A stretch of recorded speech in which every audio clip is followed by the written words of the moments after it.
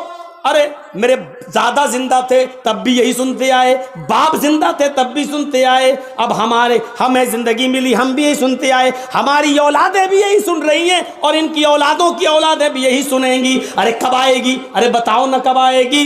اللہ نے اسی کا جواب دیا ہے۔ یہ پوچھتا ہے قیامت آئے گی تو کب آئے گی؟ سنو، فَإِذَا بَرِقَ الْبَصَرُ، آنکھیں جب چندیا جائیں گی، آنکھوں کی روشنی سلب ہو جائے گی۔ ایسے کرو، چندیانا کس کو بولتے ہیں؟ اتنی روشنی آ جائے کبھی کبھی ہماری آنکھوں کے سامنے کہ اس روشنی میں بھی ہمیں کچھ زیادہ دکھائی نہیں دے گا، اس کے پیچھے کیا ہم کو نہیں دکھائی دے گا۔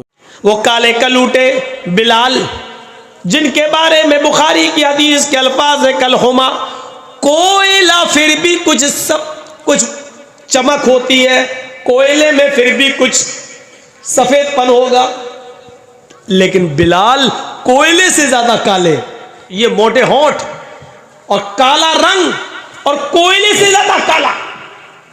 لیکن اللہ کے نبی فرماتے ہیں اے بلال، ایسا کون سا عمل کرتے ہو کہ میں نے تمہیں جنت، جب مجھے دکھائی دی تو میں نے جنت کے اندر تمہارے جوتوں کی آواز سنی، یعنی اللہ نے مجھے بتا دیا بلال سے میں اتنی محبت کرتا ہوں کہ بلال کو جنت دے کر رہوں گا۔ حضرت بلال کہتے ہیں اے اللہ کے رسول، زیادہ عمل تو میں نہیں کرتا، لیکن بس میرا ایک عمل ایسا ہے، وہ یہ ہے کہ میں بغیر وضو کے کبھی نہیں رہتا، جب بھی میرا وضو ٹوٹتا ہے میں فوراً وضو بنا لیتا ہوں، اور 2 4 6 8 رکعت میں نفل نماز ضرور پڑھ لیتا ہوں۔ قضاء حاجت گیا، پیشاب و پائخانہ کیا، فوراً میں نے وضو بنایا، میں بغیر وضو کے نہیں رہتا ہوں، جب بھی وضو ٹوٹتا ہے تو فوراً وضو بنا کر میں 2 رکعت 4 رکعت نفل ضرور پڑھ لیتا ہوں۔ اللہ کے نبی کہتے ہیں بلال، یہی وہ نیک عمل ہے جس نے تمہیں تمام صحابہ سے ممتاز کر دیا ہے، تمام صحابہ سے آگے بڑھا دیا ہے۔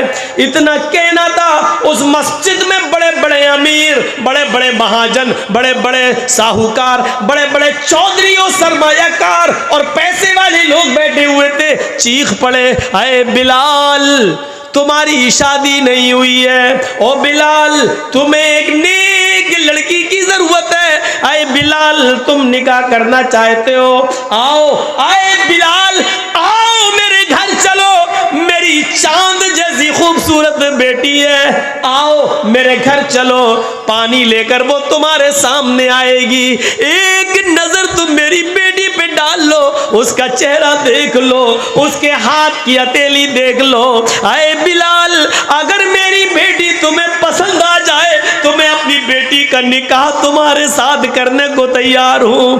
اے بلال، اللہ کے رسول نے تمہیں جنتی کہا ہے، اگر تمہارے ساتھ میری بیٹی بیاہ دی جائے، تمہارے ساتھ میں اپنی بیٹی کا نکاح کر دوں تو میری بیٹی بھی تمہاری صحبت میں نیک عمل کرنے والی ہو جائے گی، اور وہ بھی جنت کی حقدار ہو جائے گی، اور دیندار لڑکے سے شادی کرنے کی وجہ سے شاید اللہ میری بھی بخشش کر دے، اللہ میری بھی مغفرت فرما دے۔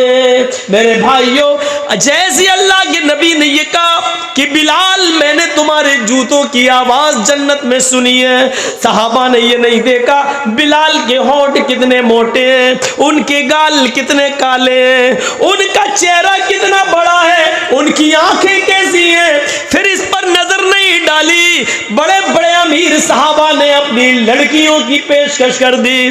آئے بلال, انہوں نے پہلے کہہ دیا ہے پہلے ان کی بیٹی دیکھ لو, اگر پسند آ جائے تو کر لو اور اگر نہ آئے تو میرے گھر آؤ. آئے بلال, ایک نظر میری بیٹی پر بھی ڈال لو.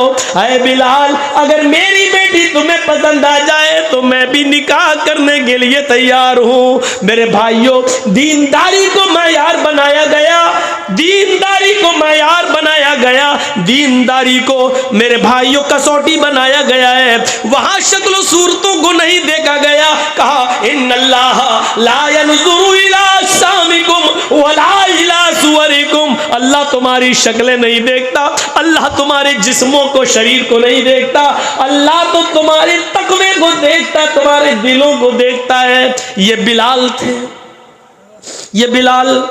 میرے بھائیوں, اسی طریقے سے ایک انصاری لڑکی کی طرف ایک صحابی کو بھیجا گیا.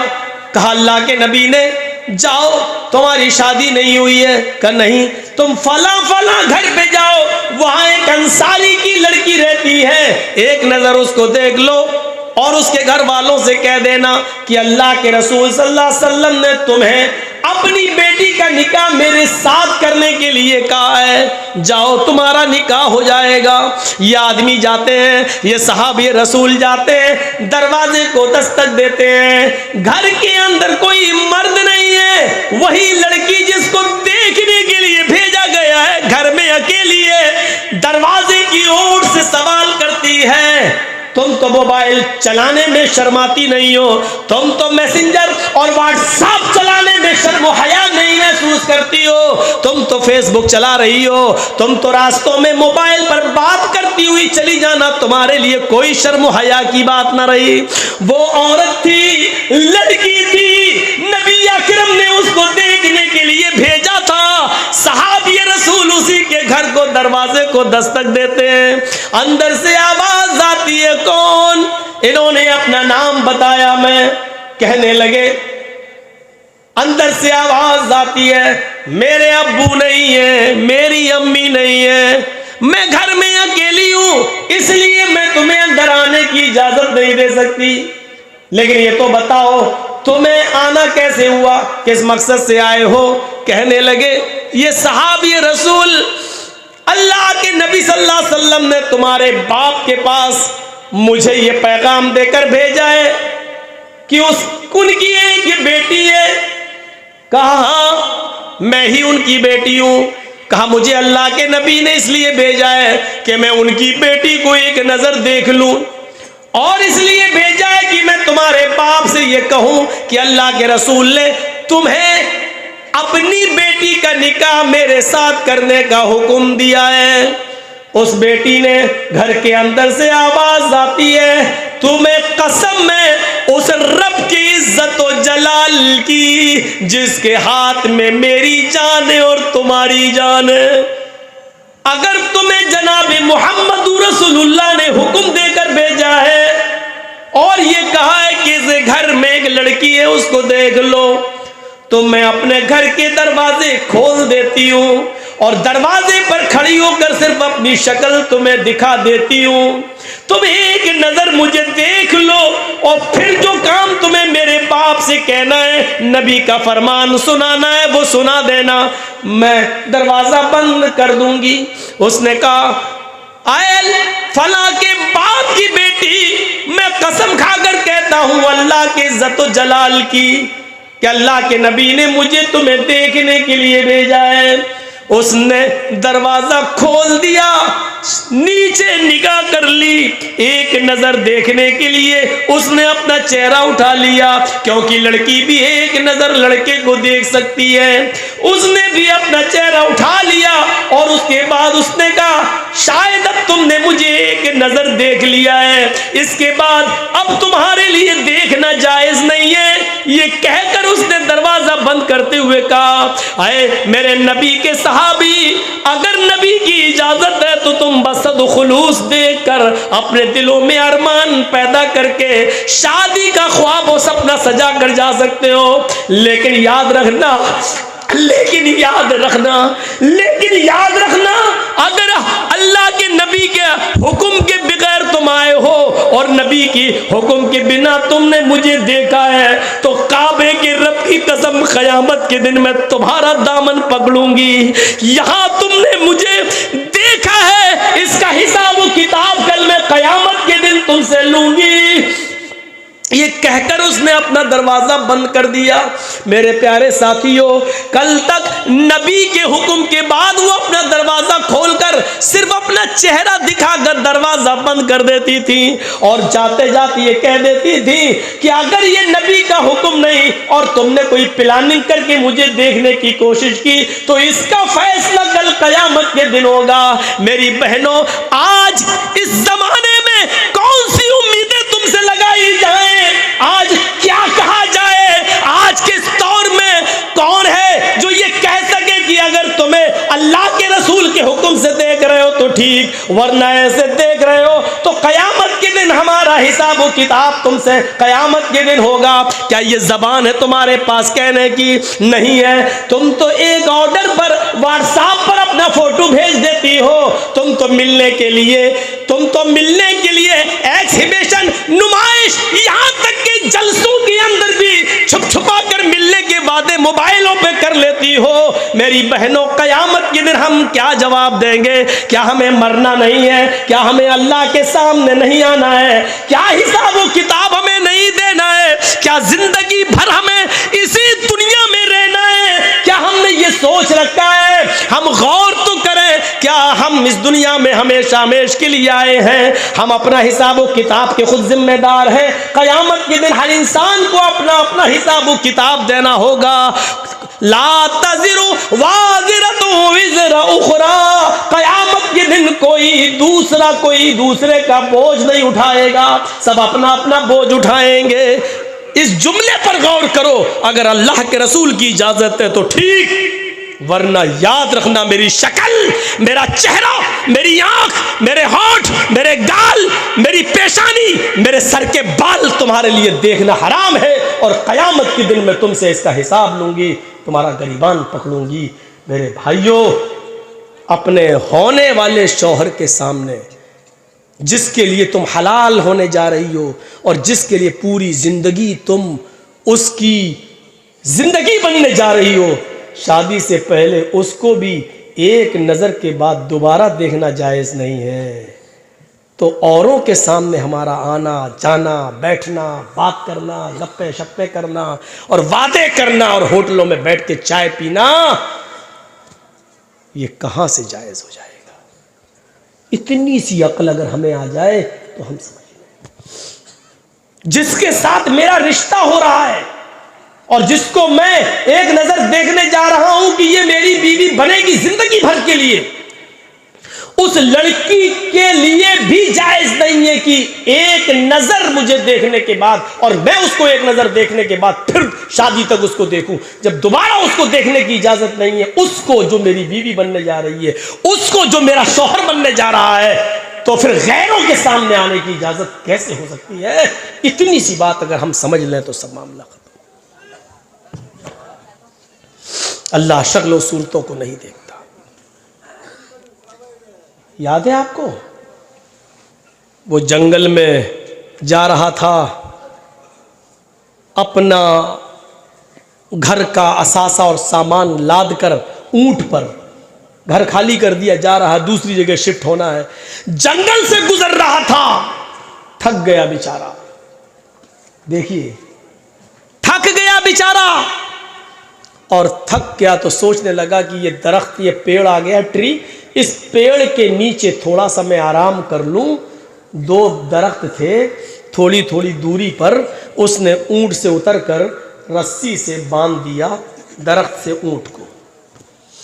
اونٹ کو بٹھا دیا. اونٹ پر سامان لدا ہوا ہے، اور ادھر آ کر، عرب کے لوگ بڑے سیدھے سادے ہوتے تھے، ایسے پگڑی اتاری، گمچھا پگڑی وگڑی باندھے رہتے تھے، امامہ ایسے اتارا سر سے اور اس کو بچھایا اور لیٹ گئے. بادیہ نشین لوگ تھے، جنگلوں میں زندگی گزارنے والے، بھیڑ بکریاں چرانے والی قوم. تو وہ لیٹ گیا، تھکا ہوا تھا، سو گیا. اچانک آنکھ کھل گئی. ہم لوگ بھی جب ٹرینوں میں سفر کرتے ہیں نا تو رات میں کبھی آنکھ کھل جائے تو سب سے پہلے دیکھتے ہیں اٹیچی ہے کہ نہیں، کوئی لے تو نہیں گیا. کبھی کبھی جوتا بھی دیکھنا پڑتا ہے، کیونکہ چوروں کو تو جوتے سے بھی مطلب نہیں ہے. 100 کا نہ صحیح 10 کا بکے گا، 10 ہی کافی ہمارے لیے، کم سے کم ایک سگریٹ تو آ جائے گی. تو بار بار دیکھنا پڑتا ہے. آنکھ کھلی تو سب سے پہلے سامان کی طرف. ایسے ہی اس کی آنکھ کھلی تو اونٹ کو دیکھا اونٹ غائب. دیکھا تو اونٹ غائب. اور سوچو کتنی تکلیف ہوئی ہوگی. اب میری اٹیچی غائب ہو جائے، سالا تقریر کرنے جا رہا ہوں، شیروانی اسی میں، ٹوپی اسی میں، سب کچھ اسی میں، اب کیا رہ گیا میرے پاس؟ اب کیسے بولوں گا؟ تو کتنی تکلیف ہوگی. اور اس کا تو پورے گھر کا سامان اونٹ پر. کہتا اللہ یہ کیا ہوا ہے؟ ہوش غائب، ادھر ادھر بھاگتا ہے، ادھر جاتا ہے، دوڑتا ہے، بھاگتا ہے، اونٹ نہیں مل رہا ہے. بھاگتے بھاگتے دوڑتے دوڑتے پہاڑی پہ چڑھ گیا. پہاڑی سے نیچے دیکھتا ہے، ارے اتنے اوپر سے اونٹ تھوڑی کودے گا. بھاگتے ہوئے جھاڑی میں گیا، پورے جنگل میں ڈھونڈا، اونٹ نہیں ملا. تھانے بھی نہیں تھے کہ رپورٹ لکھوا دوں. ڈھونڈتا ڈھونڈتا جنگل کا 4 چکر لگاتے ہوئے اس طریقے سے گھومتے ہوئے آیا، اور پھر اسی جگہ پر آ گیا جہاں وہ لیٹا تھا. اونٹ نہیں ملا. کہتا ہے تھوڑا سستا لوں، پھر جاؤں گا، میں پھر ڈھونڈوں گا. دن بھر تو ڈھونڈ لیا، رات بھر بھی ڈھونڈوں گا، شاید مل جائے، لیکن سستا لوں پورا دن ڈھونڈتے ہوئے ہو گیا. اس نے پھر امامہ اتارا، بچھایا، تھک گیا تھا، ایسے بیٹھا بیٹھا لیٹ گیا، سو گیا. آنکھ لگ گئی. پھر اچانک آنکھ کھلی، پھر اسی پیڑ کو دیکھتا ہے جہاں سے اونٹ غائب ہوا. بالکل یہی انداز دیکھا اس نے اسی پیڑ کو جہاں سے اونٹ غائب ہوا. اونٹ تو یہ بندھا ہوا ہے، اسی پیڑ سے بندھا ہوا ہے. بھاگ. اب کیا ہوا؟ کھول کے دیکھے کچھ. ہم لوگوں کو جب اٹیچی غائب ہو جائے مل جائے تو کھول کے دیکھیں گے کوئی چیز غائب تو نہیں. وہ گیا اونٹ پر، دیکھتا ہے سب سامان، جتنا کپڑا موجود، برتن موجود، مٹی کے پیالے موجود، جو غلہ لادا تھا وہ موجود، سارا سامان اونٹ پر موجود. یا اللہ، پورا جنگل ڈھونڈا، اونٹ نہیں ملا، اور اپنے آپ یہاں آ گیا اور بندھ بھی گیا. اسی پیڑ سے بندھا ہوا ہے یہ اونٹ. ایسا کیسے ہو گیا؟ میں نے تلاش کیا پورا جنگل، جھاڑی جھاڑی، پہاڑی پہاڑی، لیکن اونٹ نہیں ملا. اور جب تھک کر بیٹھ گیا اور آنکھ لگ گئی، جب آنکھ کھلی تو دیکھا اونٹ اپنی مرضی سے اسی پیڑ سے بندھا ہوا ہے جہاں سے غائب. سامان دیکھا تو سامان اپنی اصلی پوزیشن میں موجود. خوشی کا ٹھکانہ نہیں رہا. نظر آسمان کی طرف ڈالی، چیخ پڑا، اللہم انت عبدی وانا ربک. الٹا جملہ بول گیا. یہی بخاری شریف کے حدیث کے الفاظ ہیں. اس نے اونٹ کو بندھا ہوا دیکھا، چیخ پڑا کہ اے اللہ، واقعی مان گیا تیری قدرت کو، واقعی مان گیا تیرے کمال کو، واقعی مان گیا تیرے چمتکار کو. پورا جنگل میں نے تلاش کیا، کہیں مجھے اونٹ نہیں ملا. اتنی محنت کی لیکن مجھے کہیں اونٹ نہ ملا، اور تھک کر بیٹھ گیا تو اپنے آپ آ گیا. یہ تیری قدرت ہے، یہ تیرا چمتکار ہے، یہ اونٹ آ گیا میرا. اے اللہ، واقعی تو میرا بندہ ہے اور میں تیرا خدا. سمجھ گئے نا کیا بول گیا وہ؟ اللہم انت عبدی. عربی میں وہ بول گیا واقعی تیری قدرت، مان گیا تجھے آج، واقعی اللہم انت عبدی، واقعی تو میرا بندہ ہے، وانا ربک، اور میں تیرا رب ہوں. الٹا کہنا یہ چاہ رہا تھا کہ واقعی میں تیرا بندہ ہوں اور تو میرا رب، لیکن خوشی میں ہوش ٹھکانے نہیں ہے، زمین پر پیر نہیں ہے، پورا دن اونٹ غائب رہا اور اچانک مل جائے تو کتنا خوش، اتنا خوش کہ مارے خوشی کو میں اس کو دکھائے، اس کو سمجھ میں نہیں آ رہا ہے کہ اس کی زبان سے کیا نکل گیا، کیا کہہ رہا ہے، واقعی تو میرا بندہ ہے اور میں تیرا رب ہوں، میں تیرا خدا۔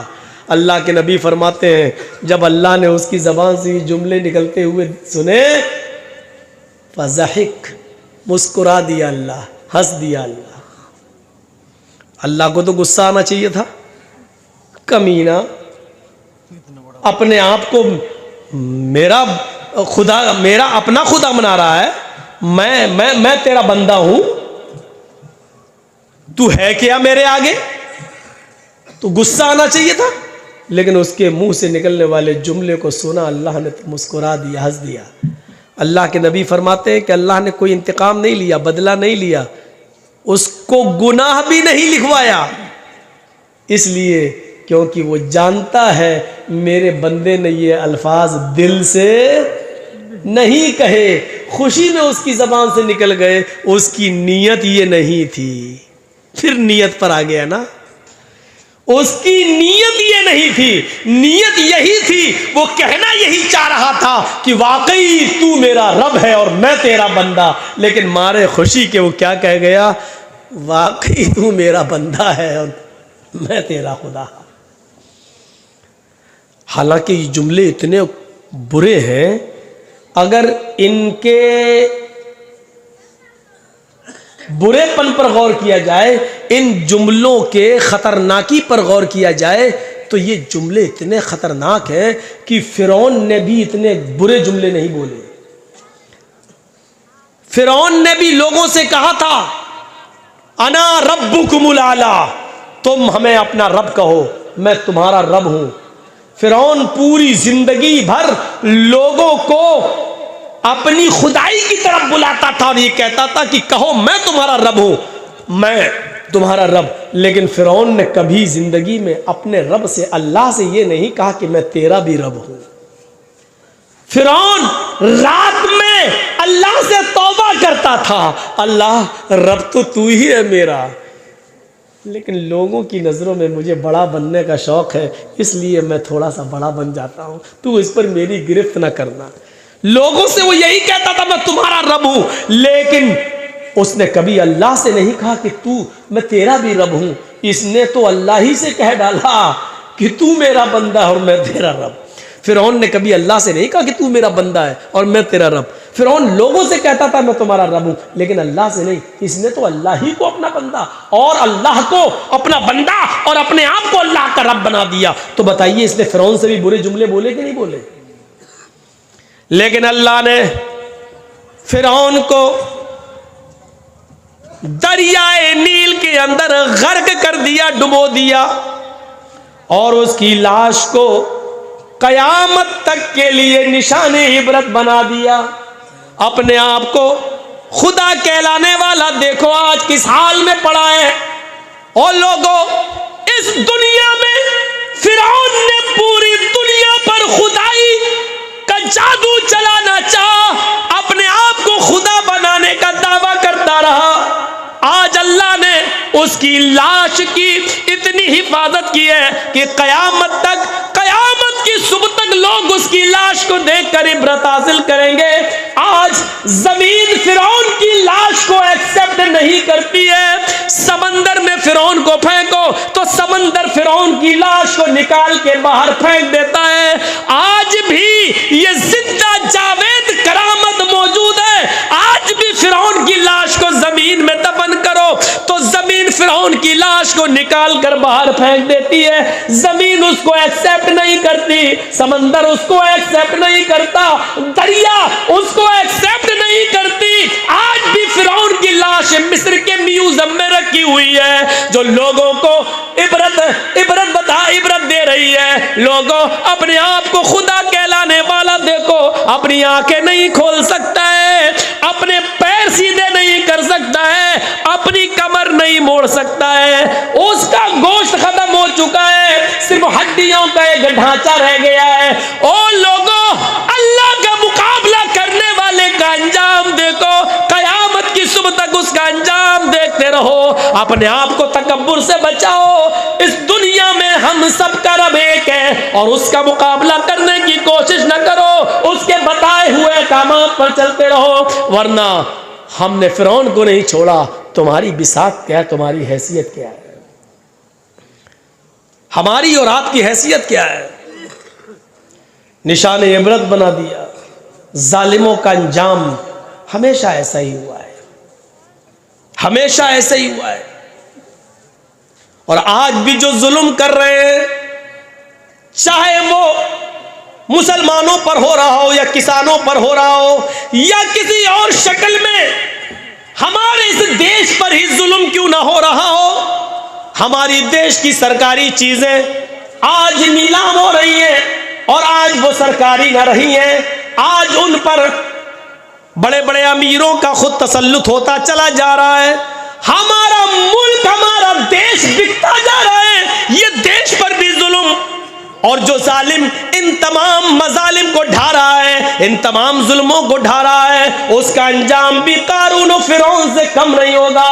یہ آنے والی ہسٹری بتائے گی، یہ آنے والا، میری بھائیو، تاریخ بتائے گی، آنے والا کلچر، آنے والی تہذیب دیکھے گی کہ جس طرح حجاج کا نام، ہٹلر کا نام ظالموں میں لکھا جاتا ہے اور نمرود کا نام اتہاس میں ظالموں میں لکھا گیا ہے، اسی طریقے سے ظلم و ستم کرنے والے بھارت پر اور بھارت واسیوں پر اور دیش کے ناگرکوں پر اور خود اس دیش پر ظلم کرنے والوں کا اتہاس میں کوئی اچھا نام نہیں لکھا جائے گا۔ ہماری نہیں، ہم اپنی زندگی میں ان کا اتہاس نہ پڑھ سکیں، لیکن ہماری آنے والی نسلیں، ہماری ریڑھ کی ہڈی کے نطفے سے پیدا ہونے والی اولادیں اور ان اولادوں کی اولادیں یاد رکھیں گی، یاد رکھیں گی اس ظلم و اس ظالم کا نام ہسٹری میں کیسا آئے گا، اس کو کس نام سے یاد کیا جائے گا، یہ آنے والا وقت بتائے گا، کیونکہ تاریخ اپنے آپ کو دہراتی ہے، اتہاس اپنے آپ کو دہراتا ہے۔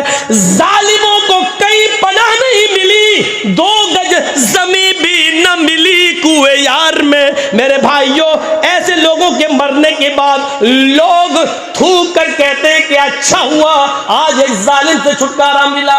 اسی لیے اللہ تعالیٰ نے ہمارے نبی محمد رسول اللہ کو اس دنیا میں بھیجا تو سب سے پہلے ظلم کے خلاف آواز اٹھانے کے لیے بھیجا، اور فرمایا اللہ کے نبی نے انصر اخاک ظالما او مظلوما، اور لوگوں اپنے بھائی کی مدد کرو، چاہے وہ ظالم ہو یا مظلوم، چاہے وہ ظالم ہو یا مظلوم۔ صحابہ نے کہا اللہ کے رسول، مظلوم کی مدد تو کرنا چاہیے لیکن ظالم کی نہیں، ظالم کی مدد کیوں کروں؟ تو اللہ کے نبی فرماتے ہیں ظالم کی مدد یہ ہے اس کو اپنے بھائی پر ظلم کرنے سے روک دو، ظالم کو ظلم نہ کرنے دو اور مظلوم پر ظلم نہ ہونے دو، ظالم کو ظلم سے روک دو، یہ ظالم کی مدد ہے۔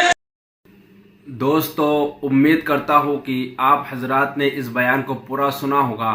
بیان کیسا لگا کمنٹ میں ضرور بتانا، اور اپنے دوستوں اور رشتہ داروں کے ساتھ شیئر ضرور کرنا۔ اللہ ہم سب کو اس بیان پر عمل کرنے کی توفیق عطا فرمائے۔ تو دوستو، پھر ملتے ہیں اگلی ویڈیو میں، جب تک اپنا خیال رکھیے، ہمیں دعاؤں میں یاد رکھیے۔ السلام علیکم ورحمۃ اللہ وبرکاتہ۔